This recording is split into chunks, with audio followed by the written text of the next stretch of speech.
जय श्री राधे। एक ग्वाला रोज गायों को चराने गांव से बाहर जंगल में जाता था। जंगल में एक संत का आश्रम था। वहां संत रोज तप ध्यान मंत्र जाप करते थे। ग्वाला रोज संत को देखता तो उसे समझ नहीं आता कि संत ये सब क्यों करते हैं। ग्वाले की उम्र कम थी। संत के इन कर्मों को समझने के लिए वह आश्रम में पहुंचा और संत से पूछा कि आप रोज ये सब क्या करते हैं। संत ने बताया कि मैं भगवान को पाने के लिए भक्ति करता हूँ। रोज पूजा पाठ तप ध्यान और मंत्र जाप करने से भगवान के दर्शन हो सकते हैं। संत की बात सुनकर ग्वाले ने सोचा कि मुझे भी भगवान के दर्शन करने चाहिए। ये सोचकर ग्वाला आश्रम से निकलकर एक सुनसान जगह पर पेड़ के नीचे एक पैर पर खड़े होकर तप करने लगा।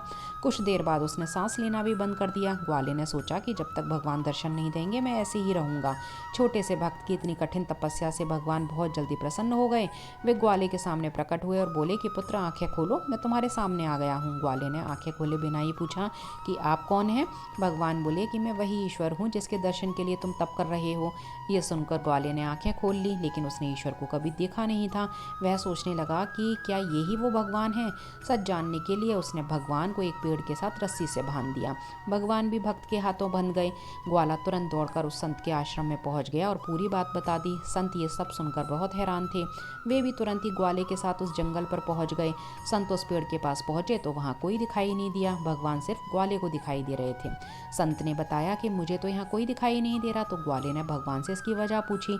भगवान ने कहा, मैं उन्हीं इंसानों को दर्शन देता हूँ जो निस्वार्थ भाव से मेरी भक्ति करते हैं।